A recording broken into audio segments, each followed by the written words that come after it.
네, 오늘은 요한복음 16장 16절에서 33절 말씀을 가지고 근심이 기쁨으로 라는 제목으로 여러분과 함께 또 말씀을 나누겠습니다. 이제 본문의 이 배경은 예수님이 이제 십자가를 지시기 불과 몇 시간 전입니다. 최후의 만찬부터 시작돼서 쭉 지금 다락방 강화가 진행이 되고 있고요. 사실상 이제 이 16장까지 해서 예수님의 이 설교하신 말씀, 제자들에게 하시는 다락방 강화가 끝나고 이제 17장으로 가면 이제 예수님의 기도가 나옵니다. 이 다른 공간복음에서는 그러니까 예수님께서는 겟세마네 동산으로 가셔서 그곳에서 이제 기도하는 그 내용들에 대해서 나옵니다. 그러니까 예수님께서 겟세마네 동산으로 가셔서 제자들에게 나를 위해서 기도하라 이렇게 말씀하시고 멀리 따로 좀 더 들어가셔서 혼자서 이제 이 기도를 하시잖아요. 그것도 이 하나님 앞에 간절히 기도할 때 이 땀방울이 피가 변하도록 피로 변하도록 그렇게 간절히 기도했다라는 이야기들이 이제 공간복음에 기록이 되어 있죠. 그런데 이제 그런 게 진짜 정말 힘쓰다 보면 그렇게 땀방울이 핏방울로 변할 수도 있느냐, 뭐 이런 이야기를 하는데요. 그러니까 사람이 엄청 막 힘을 쓰고 막 하다 보면은요, 이 모세혈관이 터져서 우리가 막 이 눈이 이게 빨갛게 충혈되기도 하고 그렇잖아요. 그러면서 이렇게 이 땀에 피가 섞여 나오는 경우들이 있다라고 하는데, 자, 그만큼 예수님께서 간절히 하나님 앞에 기도를 했다, 이런 면들이 공간복음에 기록이 되어 있습니다. 그러나 이제 요한복음에서는 그러한 그 예수님께서 겟세마네에서 막 힘쓰고 애써서 기도하는 그런 과정보다는 기도의 내용에 더 이렇게 중점을 둡니다. 그래서 이 공간복음에서는 기도의 내용이 그냥 단순히 하나님 할 수만 있으시면 이 잔을 나에게서 지나가게 하시옵소서, 그러나 내 뜻대로 하지 마시고 하나님의 뜻대로 하시옵소서, 이렇게만 간단하게 기록이 되어 있습니다만은 이 요한복음에서는 이 요한복음 17장 안에서 아주 긴 내용으로 하나님 앞에 또 이 대제사장으로서 예수님이 기도하시는 그런 내용들이 쭉 기록이 되어 있습니다.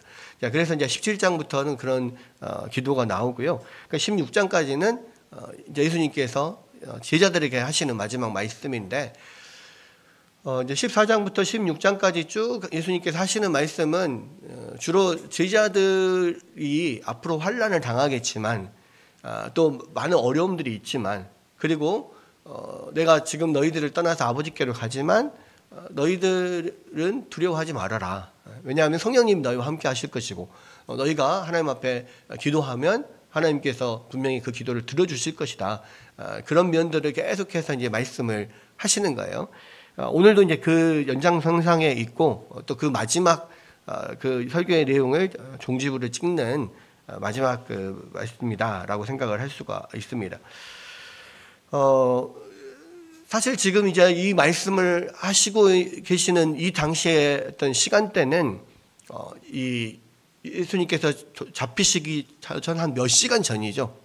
그 새벽입니다. 몇 시간 전, 불과 몇 시간 후면 예수님께서 이 대제사장들의 어떤 파견된 종들에 의해서 잡혀서 재판에 넘겨지고 밤새도록 신문을 받고 아침에는 이제 십자가에 못 박히게 되는, 자, 이런 일들이 일어납니다. 이제 그런 부분에 대해서 계속 예수님께서 말씀을 하시니까요, 제자들이 굉장히 불안해하죠. 굉장히 불안해합니다. 예수님은 아무도 못 오는 곳에 떠난다 하시지, 뭐 너희가 좀 있으면 나를 볼 것이고, 좀 있으면 나를 못 볼 것이고, 또 다시 좀 있으면 나를 볼 것이고, 나는 아버지께로 갈 것이고, 도대체 무슨 말씀이시지 이게? 그럼 좀 있으면 얼마나 좀 있으면이야? 또 어디를 갔다가 또 어디로 오신다는 거야? 도무지 무슨 이야기인지를 알 수가 없죠. 예수님께서 16절에 보면 조금 있으면 너희가 나를 보지 못하고 또 조금 있으면 또 나를 보리라, 이렇게 말씀을 하신 거에 대해서 도대체 이게 뭔 말인가, 제자들이 계속 무슨 이야기인지를 모르겠다라는 이야기를 나눈 장면이 나옵니다. 17, 18절에 제자 중에서 서로 말하되 우리에게 말씀하신 바 조금 있으면 나를 보지 못하겠고 또 조금 있으면 나를 보리라 하시며 또 내가 아버지께로 가미라 하신 것은 무슨 말씀이냐 하고, 또 말하되 조금 있으면이라 하신 말씀이 무슨 말씀이냐 무엇을 말씀하시는지 알지 못하노라 하거늘 그랬습니다. 그러니까 이제 제자들 입장에서는요, 일단은 예수님께서 어디를 가신다, 아무도 못 오는 데로 가신다, 이게 이해가 안 되는 거예요. 그리고 이 말씀하시는 걸 봤을 때 어디 멀리 떠나시는 것 같은데, 그럼 언제 가신다는 거야? 조금이라는 건 도대체 어디야? 생각을 하는 건데, 제자들 입장에서는 그게 불과 몇 시간 후일 거라고는 전혀 상상도 할 수가 없는 겁니다. 그러니까 지금 말씀하시는 거 봤을 때 빠르면 뭐 며칠 뒤에 가실 수도 있고, 아니면 몇 년 후나 뭐 몇십 년 후나 좀 더 뭔가 여유가 있을 거다. 무슨 일인지는 모르겠는데 하여간 뭔가 두려운 일이 일어날 것 같은데 그게 곧 올 거라는 이야기다. 근데 도대체 얼마나 조금 후지? 뭐 이런 생각들을 갖고 있는 거예요. 게다가 아버지께로 감이란 또 뭔 말이냐? 그러니까 이 제자들은 항상 지금 이 제자들이 갖고 있는, 제자들뿐만 아니라 유대인들이 갖고 있는 메시아라고 하는 어떤 사람은, 그런 분은 이 땅에서 다윗 왕처럼 이 땅에 오셔서 이 나라를 다스릴, 공의로 이 나라를 다스릴 그 왕이란 말이에요. 그들이 아는 것은 예수님이 메시아로 오셨다는 거죠. 그리스도로 오셨다고.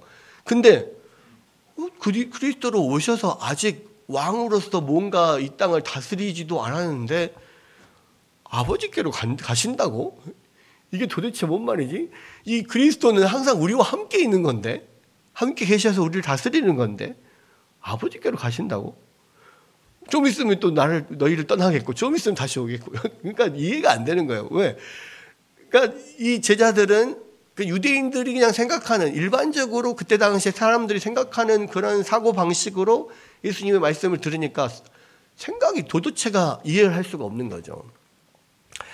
여러분, 이 세상은요, 우리 예수 믿는 사람들을 도무지 이해할 수가 없어요. 왜냐하면 그들이 생각하는 가치관 안에서 판단하기 때문에. 근데 우리 크리스찬들이 생각하는 방식과 삶의 방식은 그들과 완전히 다르거든요. 이 세상 사람들은 왜 이 세상에서 열심히 살아가고 열심히 일을 하고 무언가를 합니까? 결국은 자기 행복을 위해서 그러거든요. 이 땅에서 뭔가 행복을 얻고 이 땅에서 뭔가 잘 되기 위해서 그렇게 살아가요. 세상 사람들은 교회를 다니는 것도, 종교 생활을 하는 것도 이 땅에서 잘 살아보자고 하는 것으로 생각을 해. 그러니까 절에 가서 비나이다 하는 것과 교회 가서 하나님께 비는 것과 별 차이가 없다 생각합니다. 왜? 다 그 비는 것이 이 세상에서 내가 잘 되고 우리 자녀들이 잘 되고 그냥 그렇게 행복하게 잘 살도록 비는 것이라고 생각하니까 똑같이 생각을 해요. 그런데 예수를 믿는 것은 우리가 이 땅에서 잘 살자고 하는 게 아니에요. 이 땅에서는 세상 사람들의 기준에 잘 살 수 있기도 하고 못 살 수도 있어요. 그런데 우리는 그거 자체가 목표가 아니잖아요. 우리의 삶의 목표는 이 땅에 있지 않아요. 왜? 이 땅은 잠시 다녀가는 거잖아요. 이 땅은 나그네의 삶이에요. 성경은 계속해서 우리는 이 땅은 지나가는 나그네다 그렇게 이야기합니다. 그 나그네라는 말은 무슨 말입니까? 여행객이라는 뜻이거든요. 여러분이 어딘가, 사실은 이제 우리가 여행객이라고 하지만, 나그네라고 하지만 단순히 관광을 목적으로 온 나그네는 아니에요. 뭔가 임무를 가지고 사명을 가지고 다른 나라에 출장을 온 사람들인 거죠. 예를 들어서 우리가 회사에서 중국으로 출장을 갔어요. 어떤 목표를 가지고 어떤 사업을 가서 이야기하기 위해서 사업에 관하여서 중국의 어떤 회사와 같이 이야기를 하기 위해서 출장을 갔습니다. 그 출장을 갈 때 여러분 거기서 얼마나 있을지는 몰라요. 예를 들어서 며칠 출장 갔다 올 수도 있고 또는 파견 근무로 몇 년을 갔다 올 수 있어요. 그랬을 때 우리가 이 땅에 우리가 살고 있는 이곳에서 거기로 갈 때 무언가 이민 가듯이 그렇게 모든 살림살이 모든 짐들을 싹 다 가지고 가지 않잖아요. 그리고 거기에서 살 때도 뭐 며칠 내지는 몇 년 잠깐 있을 거니까 딱 거기에서 필요한 것만 그냥 잠시 거기서 쓸 것만 사서 구입해서 쓰고 그냥 온단 말이에요.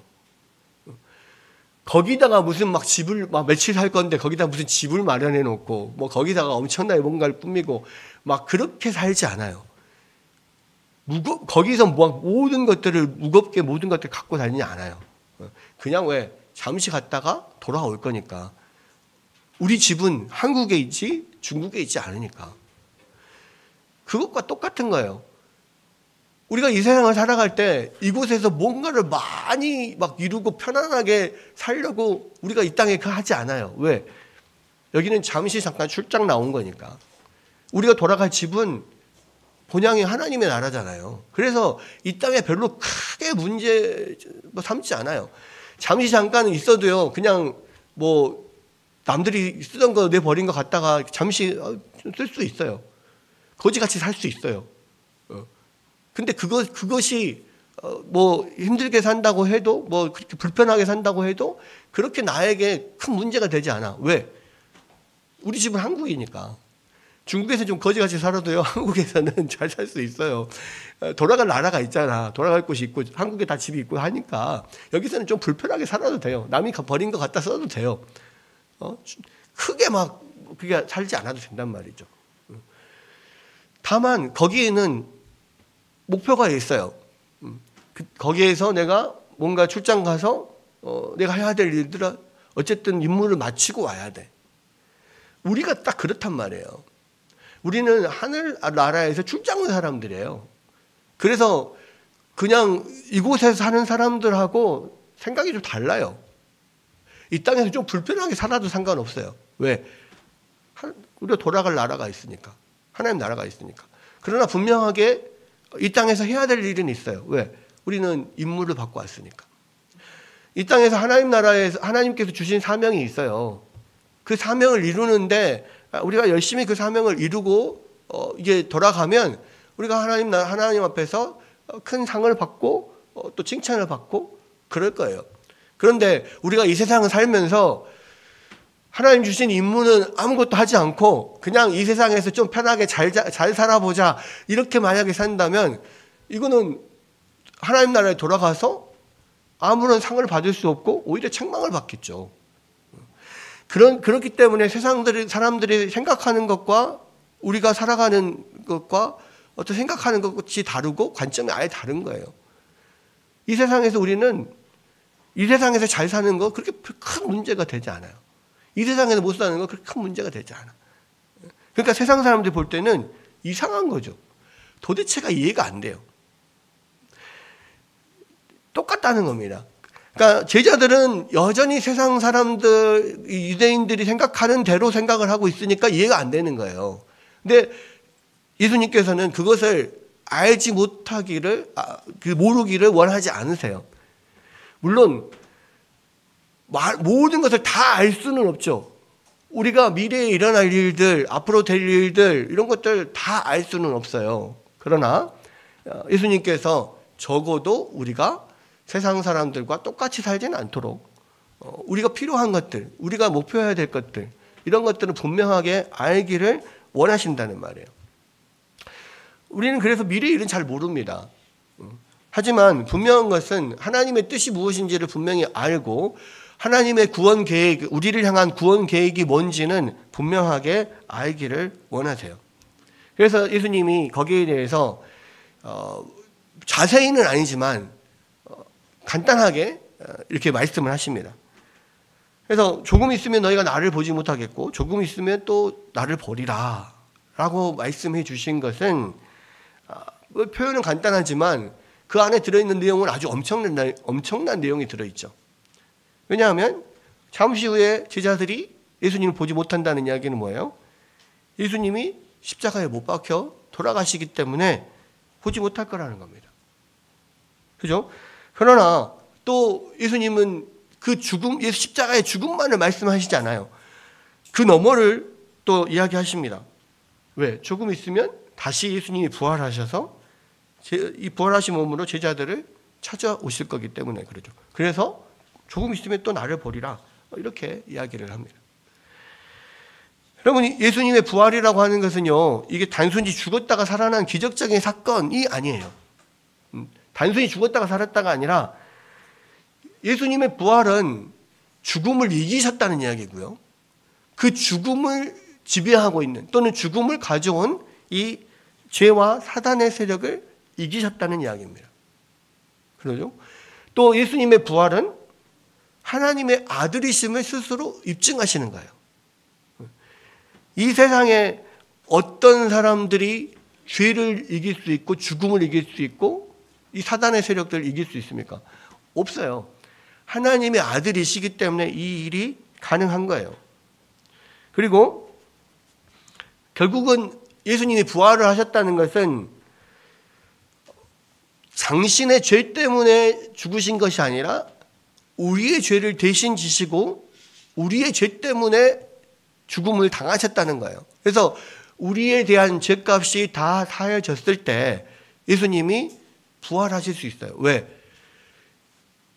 사단은 또는 죄는 이 사망이라고 하는 것은 예수님을 붙잡을 수가 없어요. 예수님 스스로에게는 죄가 없기 때문에. 그렇죠. 우리의 죄를 대신 지시고 십자가에 죽으심으로써 그 죄값을 이제 다 치르셨다면 그 다음에는 예수님에게 남아있는 죄가 없어요. 그렇기 때문에 사망이 그를 붙들 수가 없는 거예요. 왜? 죄의 싹은 사망이라 그랬잖아요. 죽음이라고 하는 것은 죄 때문에 오는 거예요. 근데 죄가 없으면 죽음이 그 영혼을 붙잡을 수가 없는 거죠. 우리는 우리 스스로에게 원죄와 자범죄가 있기 때문에 우리 그 죄가 우리의 죽음으로 사해질 수가 없어요. 그래서 끝까지 죄가 우리를 붙잡아요. 그래서 우리는 죽음에서 벗어날 수가 없어요. 근데 예수님은 그게 아니거든요. 그게 바로 예수님이 우리의 죄를 대신 지시는 대속의 죽음이었다는 것을 증명한 거예요. 죽음이라고 하는 것은 그래서 예수님께는 이제는 아무런 예수님을 붙잡을 수도 없고 죽음은 예수님 앞에서 다 끝난 게 되는 거예요. 완전히 죽음이 정복된 거예요. 여러분, 오늘날 우리는요, 인생의 종착역, 인생의 마지막이 죽음이라고 생각합니다. 세상 사람들은 다 그렇게 생각해요. 인생의 마지막은 죽음이다. 그렇죠? 그래서 할 수만 있으면 죽지 않으려고 해요. 네. 인생의 마지막 끝이 죽음이니까 죽음은 끝나는 거잖아. 그러니까 최대한 많이 살려고 해. 이 땅에서. 네. 그런데 여러분, 성경은요, 죽음이 끝이 아니라고 이야기해요. 죽음이 끝이 아니라 최종적인 끝은요, 이 죄예요, 죄. 그러니까 죄 문제가 해결이 되지 않으면은요, 결국은 죽음 너머에 또 다른 죽음이 있어요. 여러분, 그래서 예수님이 중요하게 생각하는 것은요, 사람이 죽느냐 사느냐 하는 것보다 그 죄가 해결됐느냐 해결되지 않았느냐 하는 것을 더 중요하게 생각합니다. 성경은 한 번 죽는 것은 사람에게 정해진 것이요, 그 후에는 심판이 있다, 이렇게 이야기해요. 여러분, 이 세상에서 살고 죽는 것은요, 잠깐이에요. 정해져 있어요. 누구도 하나님께서 정하신 그 수명을 이상을 살 수 없어요. 여러분, 요즘에 제 주변에서 장례가 많이 나는데요, 다들 너무 갑작스럽게 돌아가셔요. 네. 이번에도 아는 목사님 아버님이 돌아가셨는데 아침까지도 괜찮았어요. 식사도 다 하시고 괜찮았는데 좀 가슴이 좀 답답하다. 그리고 어제부터 약간 좀 얼굴빛이랑 살짝 그렇게 안 좋으셨다고 해요. 어머님 말씀에 의하면. 근데 좀 답답하다 하다가 안 되겠다, 병원 한번 가봐야 되겠다. 병원을 가려고 했어요. 그래서 이제 그때 아들 딸들이 다 주변에 없어서 이제 사위를 연락을 해가지고 사위가 아버님을 모시고 병원에 가는 중에 차 안에서 심정지가 왔어요. 그래가지고 내려서 병원에서 막 심폐소생술을 했는데 이제 다시 심장이 뛰었는데, 문제는 심장이 뛰어도 어르신이 82세가 되셨으니까 완전하게 이게 산소 포화도가 너무 올라가지 않고 한 80% 정도밖에 올라가지 않는 거예요. 근데 이제 지금 이 상태에서 병원으로 들어가서 검사하고 뭐 어떻게 하다 보면 다시 심정지가 올 수가 있습니다. 산소 포화도가 지금 이게 80%밖에 안 되기 때문에. 그러면 그때는 가망이 없습니다. 이렇게 이야기를 했다는 거예요. 그런데 그렇게 알겠다고 하고 이제 들어갔는데 그냥 들어가셔서 다시 심정지가 오고 돌아가신 거예요. 불과 아침 식사 다 하시고 그렇게 계셨는데 한 몇 시간 만에 그냥 돌아가신 거예요. 여러분 그것은요 아무런 이유가 없고 아무런 지병도 없어요. 물론 위암 수술을 하셔서 위절제 수술을 하셔서 위가 없으세요. 그래서 이 소화가 잘 안 되는 면이 있죠. 그러니까 그날도 조금 식사를 하신 것이 어떻게 좀 소화가 잘 안 됐는지 좀 답답하다 이런 말씀을 하셨다고는 해요. 그런데 그렇게 그냥 몇 시간 후에 그냥 돌아가셨어요. 근데 그거는 누구의 잘못도 아니에요. 왜? 여기서는 사람이 죽는 것은 한 번 죽는 것은 사람에게 정해진 것이다 그랬잖아요. 누가 정합니까? 하나님이 정하시는 거예요. 우리의 수명은요, 우리가 아무리 열심히 뭔가 몸에 좋은 거 많이 먹고 막 운동 열심히 하고 막 그렇게 해서 오래 살려고 하잖아요. 근데 아무리 그렇게 해도 하나님이 정해진 수명 이상 살 수가 없어요. 근데 이제 한편으로는 그래요. 이렇게 갑자기 이렇게 돌아가신 경우에 이 유가족들은 너무 황망하죠. 불과 몇 시간 전까지만 해도 살아 계셨는데 몇 시간 후에 갑자기 돌아가셨어.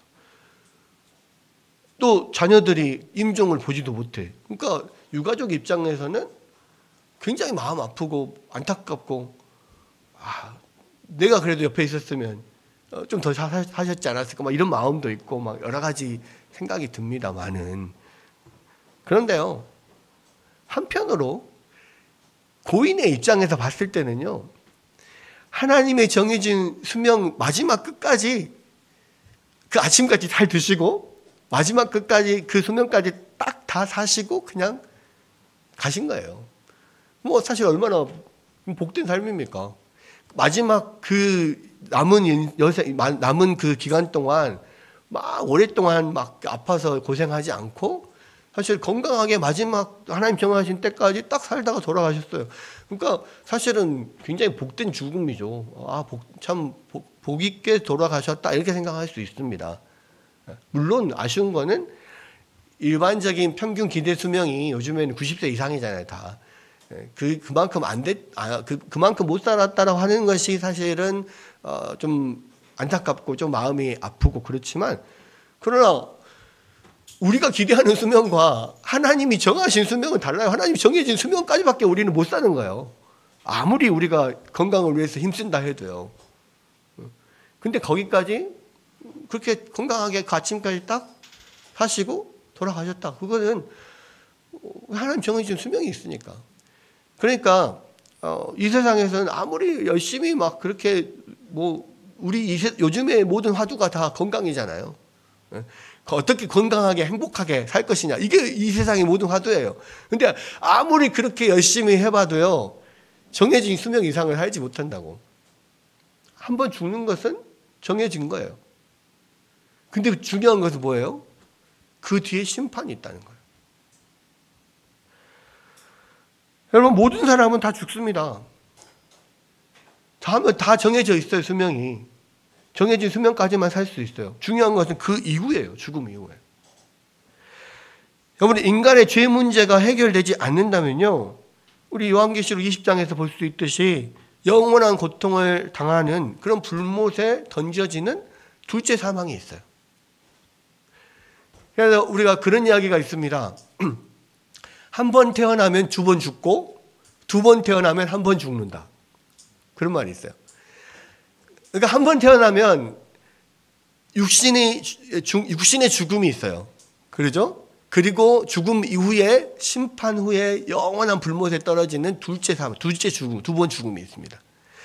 2번 태어난다는 건 뭐예요? 육체적으로 태어났어요. 영적으로 한 번 더 태어나는 거죠. 우리가 예수 그리스도를 믿으면 중생한다고 하잖아요. 그게 뭐예요? 다시 태어나는 거예요. 우리가 너희가 죄와 허물로 죽었던 너희를 하나 예수 그리스도의 피로 살리셨다. 성경 말하잖아요. 예수 그리스도를 믿는 사람들은 죽어있는 영혼이 다시 살아나는 거예요. 근데 그 죽은 영혼이 살아나는 것은 우리 이 시대, 이 현재에서는 그것이 뭔지, 그것이 어떤 효과를 갖는지 알 수 없어요. 그런데 이 현재에서의 삶이 끝나면, 한번 죽고 나면 그것이 효과가 뭔지를 알아요. 왜? 둘째 사망이 없거든. 두 번 태어나면 육체의 죽음밖에 없고, 우리 영혼의 죽음, 영원토록 불못에서 고통당하는 두 번째 사망이 없어요. 그래서 우리는 육체의 죽음 이후에 영혼이 영원토록 살아요. 근데 여러분, 이 세상의 삶은요, 뭐 길면 100살 넘어가시는 분을 거의 볼 수가 없습니다. 저희 할머니 그 집안도 장수 집안이거든요. 증조 할머니, 할아버지도 다 97세, 98, 99세 다 이렇게 사셨고요. 저희 할머니도 99세로 돌아가셨어요. 저희 할머니는 정말 건강하셔서 100세 넘을 줄 알았어요. 120세까지는 충분히 사실 수 있다, 뭐 이렇게 생각했거든요. 근데 100세를 못 넘기시더라고.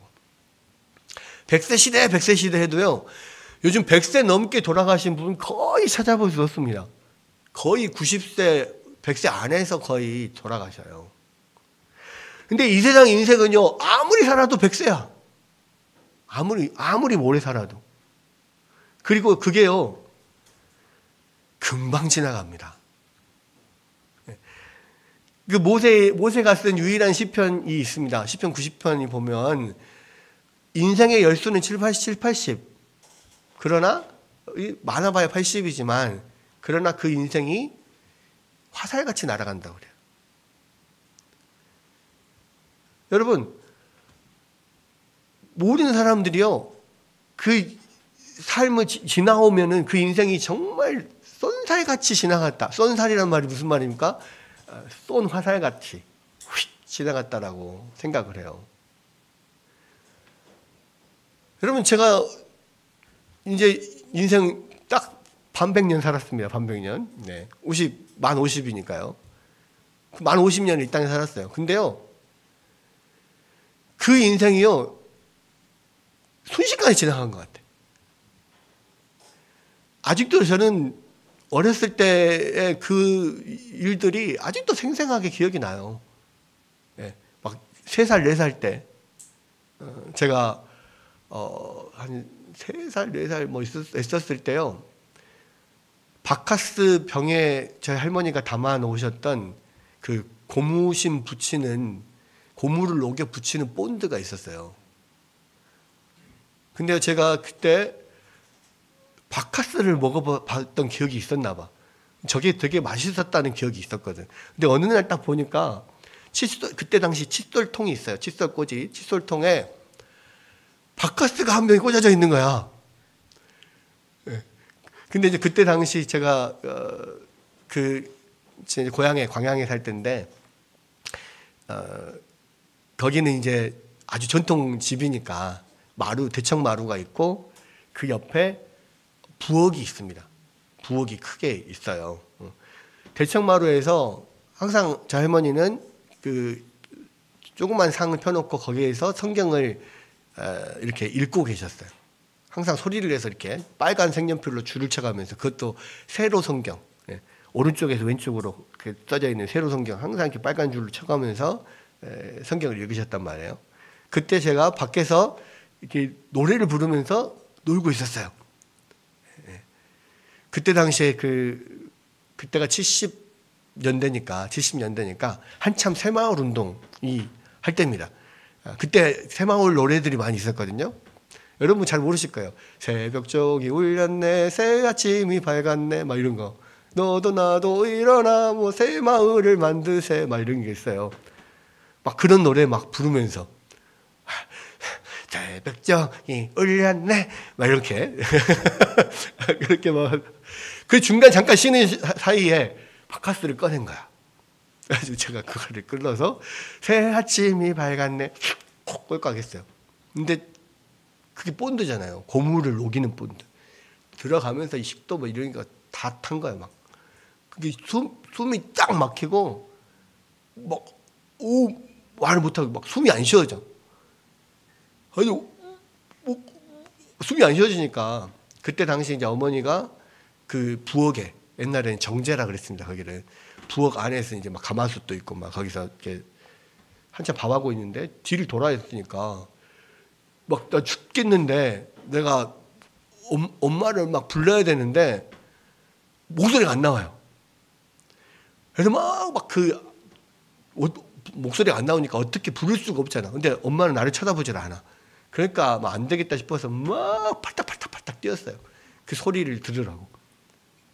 그랬더니 이제 놀래가지고 이제 어머니 나오시고 이제 할머니가 성경 읽다가 버섯발로 뛰쳐나와가지고 그 바로 앞에 그 펌프질을 해가지고 물을 길어서 쓰는 우물 같은 게 있어요. 거기서 막 이제 손가락 집어 넣어서 막 이렇게 다 토하게 하고 막 그리고 나서 바로 병원으로 갔죠. 그러니까 저는 그때까지만 딱 기억이 있어요. 그 다음부터는 아무 기억이 없어요. 아마 정신을 잃었던 것 같아.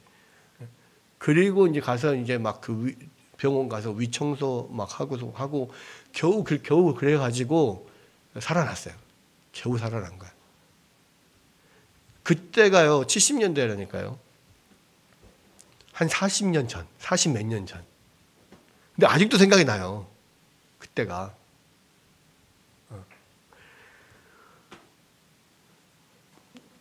초등학교 때, 중학교 때, 대학교 때, 청년 시절 20년 전이잖아요. 우리 박정현 집사님 저희 청년부 후배거든요. 같이 청년부 활동하던. 그때가 엊그저께예요. 뭐 무슨 새생명 축제 같은 거 한다고 열림제 한다고 막 이렇게 뭐 50대 산다고 막 춤추고 했던 게 그거 엊그저께라니까 진짜. 저 아직도 그게 안무가 아직도 조금씩 기억이 나요. 왜 제가 이런 얘기 하냐면요. 인생이 금방 지나간다고. 50년 눈 깜짝할 때 지나갔어요. 나머지 50년도요. 눈 깜짝하면 지나가요. 여러분 근데 우리 인생은 돌아보면 눈 깜짝할 때 지나갑니다. 근데 그 인생 끝난 다음에 뭐가 있다고요? 심판이 있어요. 심판 후에는 영원한 삶이 있어요. 영원히 천국에서 사느냐, 영원히 지옥에서 사느냐, 둘 중 하나밖에 길이 없어요. 예수님은 그걸 다 아시잖아요. 그러니까 예수님이 그 이야기를 하시는 거예요. 지금 중요한 거는 이 세상의 삶이 아니라고. 우리는 지금 죽고 사는 문제에 그냥 그렇게 관심 갖고 있는데 문제는 지금 죽고 사는 게 문제가 아니에요. 죽음 이유가 문제인 거야. 근데 그 죽음 이유를 결정하는 건 뭐예요? 죄가 있냐 없냐예요. 우리가 죄를 가지고 하나님 앞에 서면은 우리는 영원토록 지옥에서 고통받을 수밖에 없어요. 그 지옥길로 가야 돼요. 죄가 없이 하나님 앞에 서야만 우리가 하나님 나라에서 영원히 하나님과 살 수 있어요. 저번에 계속 말씀드렸잖아요. 죄를 가지고는 거룩하신 하나님과 함께할 수가 없다고. 우리가 죄를 가지고 하나님 앞에 선다는 것은 이 산소가 가득 찬 방에 불씨를 갖고 들어가는 거하고 똑같다고요. 그건 본질적으로 함께할 수가 없어요. 근데 이 죄 문제를 해결해야만 우리가 영원히 지옥에 들어가지 않는 거예요. 영원히 천국에 들어갈 수 있는 거예요. 그것이 중요하다고요. 여러분 중요한 것은 바로 이 죄 문제예요. 예수님께서 이 죄 문제를 해결하시기 위해서 이제 제자들을 떠나서 가시겠다는 거예요. 그리고 잠시 후면 그 죄 문제를 해결하고 부활하셔서 제자들에게 돌아오시겠다라 하는 거예요. 제자들은 그걸 몰라요. 그러니까 계속 불안에 떨고 있어요.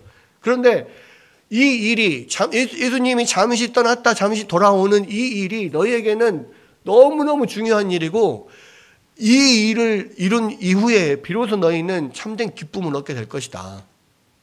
지금 그 이야기를 예수님께서 하시는 거예요. 여러분, 이 예수님께서 하시는 이 일에 이 세상에서는 두 가지 반응이 일어납니다. 십자가의 죽음을 통해 두 가지 반응이 일어나는데요. 1절에 보면 내가 진실로 진실로 너희에게 이르노니 너희는 곡하고 애통하겠으나 세상은 기뻐하리라. 너희는 근심하겠으나 너희 근심이 도리어 기쁨이 되리라. 예수님의 죽음에 대해서요, 두 가지 반응이 일어납니다. 한쪽은 애통하고 슬퍼해요. 또 한쪽은 아주 좋아하고 기뻐해요. 그런데 시간이 지나면 애통하고 슬퍼했던 사람들은 근심이 변해서 기쁨이 되고요, 즐거워하고 좋아했던 사람은 그 기쁨이 변해서 슬픔이 될 거예요. 예수님이 그걸 말씀하셔요. 여러분, 제자들 입장에서는 예수님이 십자가에 돌아가시는 것은요, 이거는 엄청난 사건이에요. 아무도 그리스도가 십자가에서 죽으리라고는 제자들도 생각해 본 적이 없고 그 당시 사람들도 생각해 본 적이 없어요. 예수님이 몇 시간 후에, 불과 몇 시간 후에, 아까 말씀드린 것처럼 오늘 저녁까지 같이 밥 잘 드시고 새벽에 갑자기 예수님이 발표해가지고 갑자기 십자가에 아침에 돌아가신다니까요.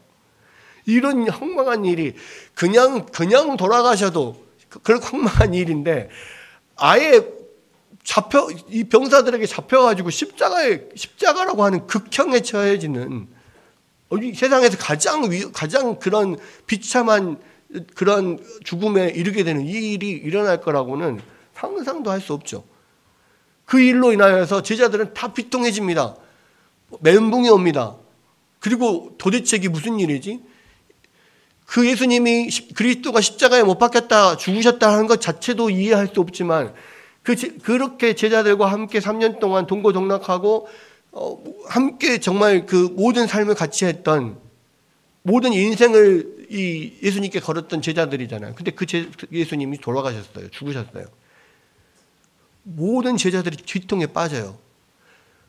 엠마오로 가는 두 제자가 그 이야기를 하잖아요. 그리스도가 우리를 다스릴 줄 알았는데 돌아가셨다. 그 일로 인하여서 모든 사람들이 다 비통에 빠졌다. 여러분, 그러한 것은, 제자들에게 그런 비통에 빠지는 것은 정상적인 반응이에요. 반면에 세상 사람들은 그 예수 그리스도가 죽은 것에 대해서, 예수 그리스도를 십자가에 못 박은 그 사람들은 좋아했겠죠. 아, 이제 근심이 사라졌다. 이제 우리의 위치를 흔들 만한 존재가 없어졌다. 이제는 로마의 이 땅에 어떤 유대의 왕이 새로 세워지는 어떤 반역이 일어나는 것 때문에 로마의 진압군이 와서 우리를 다 쓸어버릴 염려는 없어졌다. 이렇게 생각을 했겠죠. 여러분, 복음이 전해지면은요, 항상 두 가지 반응이 일어나요. 복음이 전해지면 그 복음을 듣고 자신의 가슴을 찢고 하나님 앞에 눈물을 흘리면서 통곡하면서 하나님, 제가 죄인입니다 인정을 하고 슬퍼하든지, 아니면 그 복음을 듣고 이 예수님을 오히려 죽이려 하고 교회를 핍박하고 막 그렇게 화를 내고 그렇게 하든지, 그것으로 인하여서 이 핍박하는 것으로 인하여서 자기들이 기뻐하고 막 그러든지, 둘 중 하나입니다. 항상 두 가지 반응이 나요. 복음이 선포되는 곳에는 복음 앞에 엎드리든지 복음에 대해서 저항하든지 항상 두 가지 반응이 일어나요. 여기서도 제자들은 비통에 빠지고 예수님을 죽이려 했던 것은 오히려 그것 때문에 의기양양하고. 여러분, 근데 문제는 뭐냐면요, 복음이 전해졌는데, 복음이 전해지면 반드시 두 가지 반응이 나와야 되거든요. 근데 복음이 전해졌는데 이도 저도 아닌 경우 있어요. 예수님을 믿었는데 하나님 앞에 막 가슴을 찢고 엎드려서 회개하는 게 아니고, 그냥 믿었는지 안 믿었는지 세상 사람들하고 똑같이 그냥 살아가는 거예요. 차라리 세상 사람들처럼 복음이 전해지면 거기에 대해서 저항하고 오히려 욕하고 핍박하고 그런 것은 오히려 정상적인 반응이라니까요. 복음이 전해졌을 때 거기에 엎드려서 아이고 하나님 죄송합니다. 잘못했습니다. 이 죄를 용서해 주십시오. 눈물을 흘리고 하나님 앞에 엎드리고 애통해하고 정상적인 반응이에요. 근데 복음이 전해졌는데 거기에 대해서 듣고 그래 천국 가면 좋지 뭐. 근데 예수님 믿고 살아도 또 세상에서는 또 살아야 되잖아. 그러면서 사는 거야 그냥. 그 이도저도 아닌 거는요 정상적인 반응이 아니에요. 비정상적인 거예요. 예수님 믿는다고 그냥 교회 주일날만 왔다 갔다 하지 이 세상에서는 전혀 예수를 믿는 사람으로 살지 않는 사람들이 있어요. 마치 이순신 장군처럼 나의 죽음을 적들에게 알리지 마라 하는 것처럼 내가 크리스찬인 것을 아무도 알지 못하게 하라 이렇게 하는 사람들이 있어요. 그리고 이런 사람 특징이 뭔지 아세요? 교회를 다니는데 내가 교회를 다니는 것을 아무도 모르게 다녀. 그러다가 이제 어디 술도 마시고 막 이렇게 같이 막 하다가 이렇게 이야기를 하다 보면 내가 교회 다닌다는 사실이 어느 정도 드러날 때가 있거든요. 그러면 이제 야 너도 교회 다녔냐? 야 네가 교회를 다닌다고? 이렇게 물어보면 창피하잖아. 그러니까 뭐라고 이야기하냐면 교회 다니긴 하는데 난 날라리 신자야. 그렇게 이야기를 해. 근데 여러분 그것은 예수님께서 하나님께서 우리 가운데 이 땅을 보내신 사명 자체를 잊고 사는 거예요. 우리 이 땅에 출장 온 사람들이잖아요. 출장 온 사람들은 분명한 정체성이 있고요. 분명히 해야 될 일이 있는 거예요. 출장 온 사람답게 살아야 되는 거지. 그렇지 않으면 결국 돌아가서 징계를 받을 수밖에 없는 거죠. 여러분 우리는 태도를 분명하게 해야 돼요. 복음이 전해지면은요. 복음 앞에서는요. 반드시 두 길밖에 없다니까요. 복음 앞에서 애통하는 사람과 복음 앞에서 반항하는 사람, 복음 앞에서 슬퍼하는 사람과 복음 앞에서 기뻐하는 사람 두 길밖에 없어요. 이쪽도 저쪽도 양다리 걸치려고 했다가는요 찢어집니다.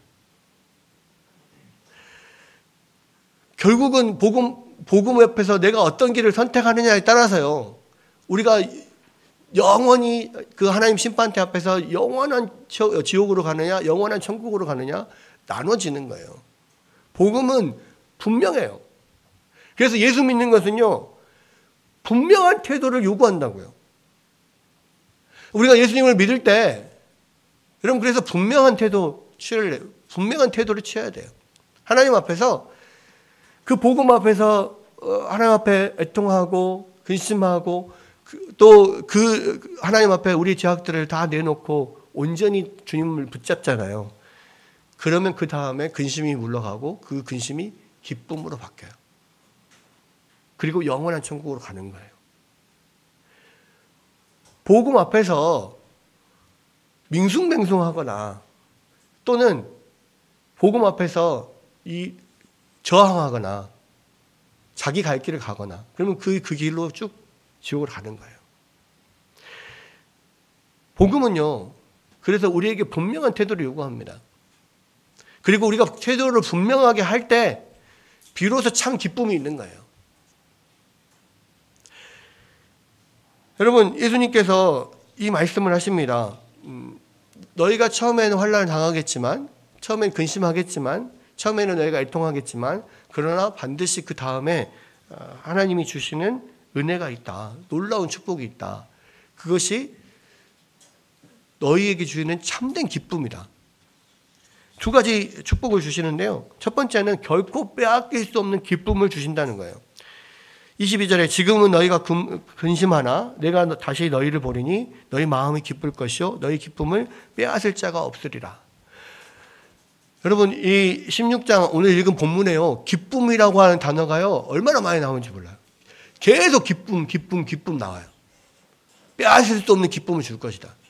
여러분 예수 믿는 것이요. 처음에는 근심스럽고 어렵고 힘든 것일 수 있어요. 그러나 그 복음 앞에서요. 여러분이 분명하게 태도를 분명하게 하고 하나님은 온전히 딱 붙들잖아요. 그때부터는 빼앗길 수 없는 기쁨이 있어요. 항상 기뻐하라, 쉬지 말고 기도하라, 범사에 감사하라고 하는 것은 우리의 의지로 그것을 하라는 이야기가 아니에요. 우리가 분명하게 복음 앞에서 분명한 결단을 하고 분명하게 예수 그리스도를 붙잡잖아요.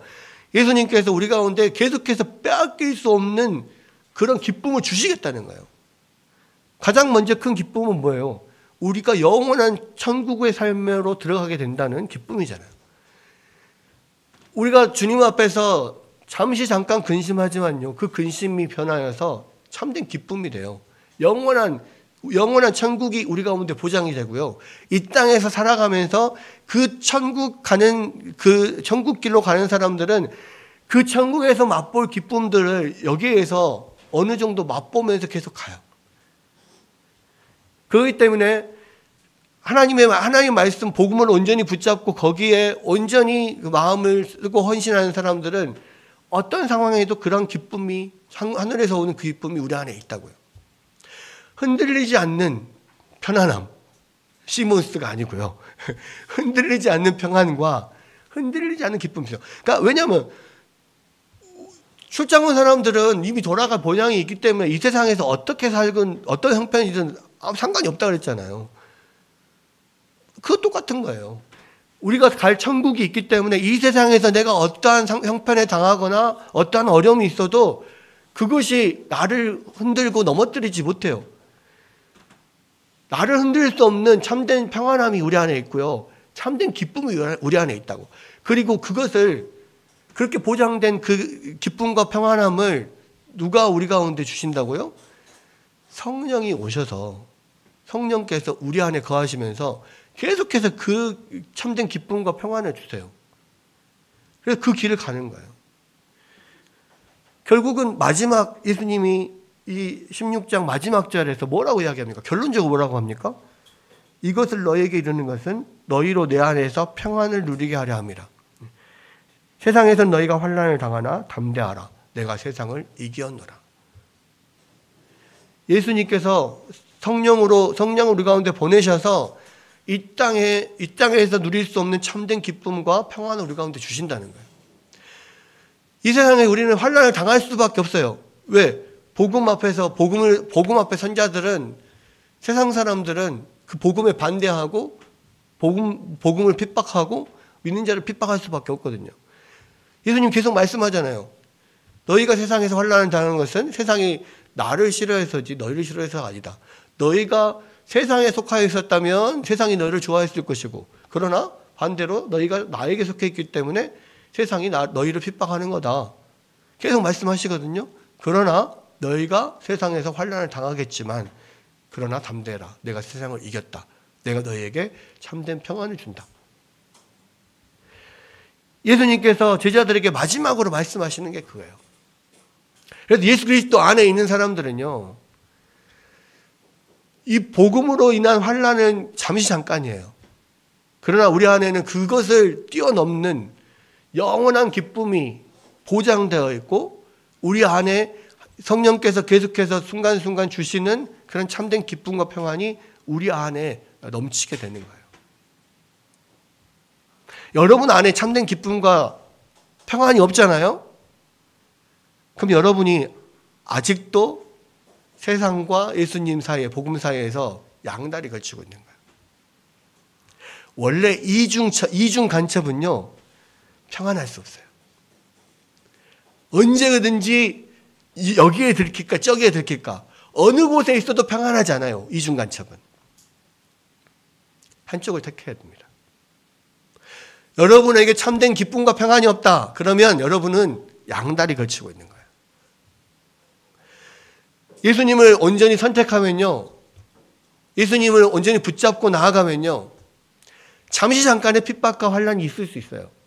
세상이 환난을 당해요. 그러나 담대하라. 내가 너희를 세상에 이겼고 너에게 참된 평안과 기쁨을 주노라. 세상이 빼앗을 수 없는 기쁨이 너희 가운데 있을 것이다. 여러분, 우리 이 말씀을 붙잡고, 이 말씀 예수님이 하신 말씀이잖아요. 이 말씀 붙잡고 주님께서 우리 가운데 주신 참된 기쁨과 평안이 우리 안에 늘 넘치도록 하나님 우리를 붙잡아 주옵소서. 우리가 정말로 예수님을 길을 택하고 예수님을 붙잡고 그 복음을 붙잡고 나아가는 모두가 되게 하시고 그 안에서 주님께서 예배하신 놀라운 기쁨과 평안을 누리게 하여 주옵소서. 그렇게 주님 앞에 결단하고 기도하고 나아가는 여러분 되시기를 주의 이름으로 축원합니다.